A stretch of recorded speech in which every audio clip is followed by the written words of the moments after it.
சத்யா கார்த்திகேயன் சென்னையில் இருக்கிற ஆவடியில இருந்து ஹாஸ்பிட்டலுக்கு வந்தாங்க. எப்போ வந்தாங்க? 33 வாரம். அது வரைக்கும் அங்க பக்கத்திலே காமிச்சிட்டு இருந்தாங்க.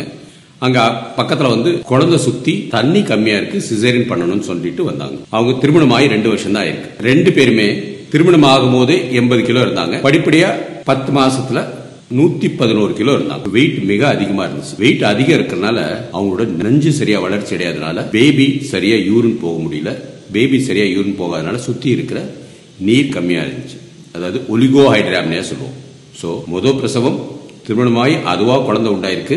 அந்த பேபிக்கு 7.5 மாசம் அந்த சமயத்திலே நீர் குறைவா இருக்கனால பேபியை டெலிவரி பண்ணணும், இன்குபேட்டர்ல வைக்கணும் அப்படின்னு சொல்லியிருக்காங்க. WCFல இந்த பேக்கேஜ் சிஸ்டம் இருக்கனால இவங்க எப்படி பயன் அடைஞ்சிருக்காங்கன்னு பார்ப்போமே. இவங்க வந்தாங்க, ஃபர்ஸ்ட் கைனகாலஜிஸ்ட் பார்த்தாங்க. பார்த்துட்டு WCFல டெக்னாலஜிக்கு ரொம்ப அட்வான்ஸ் சிடிஜின்னு ஒரு மிஷின் வச்சிருக்கோம். அது பேபியோட ஹார்ட் பீட்டை கரெக்டா டிடெக்ட் பண்ணி ஹெல்த்தையும் கரெக்டா ரீட் பண்ண முடியும். பீட் டு பீட் வேரியபிலிட்டி அப்படின்னு இருக்கு.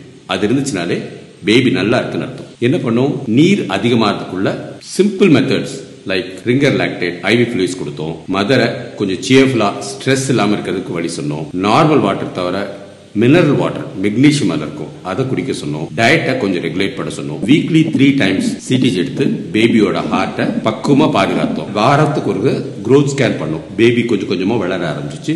நெஞ்சும் நல்ல வேலை செய்ய ஆரம்பிச்சிச்சு. 37 வாரம் தாண்டின பிறகு பேஷண்ட்டை அட்மிஷன் போட்டோம். அட்மிஷன் போட்டுட்டு பேபி ஹார்ட் பீட் நல்லா இருக்கு, பேபியும் நல்லா இருக்கு. அவங்களுக்கு மைல்டா பெயின் எடுத்துட்டே இருந்துச்சு. வெயிட் வேற கூட இருக்கிறாங்க. ஆவடிங்கிறது சென்னையில ரொம்ப தூரம். அங்க பெயின் ஸ்டார்ட் ஆச்சுன்னா வரதுக்கு கஷ்டமா இருக்கும்னு அவங்களும் அட்மிஷன் ஆனாங்க.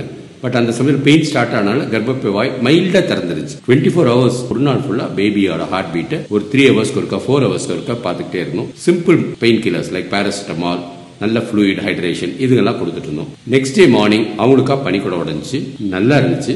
சோ படிப்படியா அவங்களுக்கு ஒரு நல்ல நார்மல் டெலிவரி ஆச்சு. பேபிக்கு எந்த குறையும் இல்லை. இதுல நம்ம என்ன தெரிஞ்சுக்கிறோம்? நம்ம சிஸ்டமேட்டிக்கா பிரெக்னன்சியை ஃபாலோ பண்ணணும்னு வச்சுக்கோங்க, நார்மல் டெலிவரி யாருக்குனாலும் ஆகலாம். இத கட்டாயம் ஒவ்வொரு கர்ப்பிணி பெண்ணும் இந்த கதையை தெரிஞ்சுக்கணும். வாரம் சுவாரஸ்யமான ஒரு கதையை உங்களுக்கு போடுறோம். இதுல நம்ம தெரிஞ்சுக்க வேண்டியது, வெயிட் அதிகம் இருந்ததுனால நஞ்சு கம்மியா வளர்ந்துருந்துச்சு, அதனால நீர் ரொம்ப கம்மியா இருந்துச்சு. டெக்னாலஜி வச்சு பேபியோட ஹார்ட் பீட்டை நல்லா இம்ப்ரூவ் பண்ண வச்சு ஹெல்த்தை இம்ப்ரூவ் பண்ணிட்டு நார்மல் டெலிவரிக்கு 33 வீக்ஸ்ல இருந்து 37 வீக்ஸ் பிளஸ் டெலிவரி ஆயிருக்கு. ஸோ பேபி நல்லா ஹெல்த்தியா இருக்கு, மதர் ஹெல்த்தியா இருக்கு. 2 பேரும் டிஸ்சார்ஜ் ஆகி ஆரோக்கியமா இருக்கிறாங்க. லைக் பண்ணுங்க, ஷேர் பண்ணுங்க. கர்ப்பிணி பெண்களுக்கு இன்னும் ஏதாவது சந்தேகம் இருந்தா கமெண்ட் செக்ஷன்ல கமெண்ட்ஸ் போடுங்க. அதை உடனே உங்களுக்கு பதில் அளிக்கிறோம்.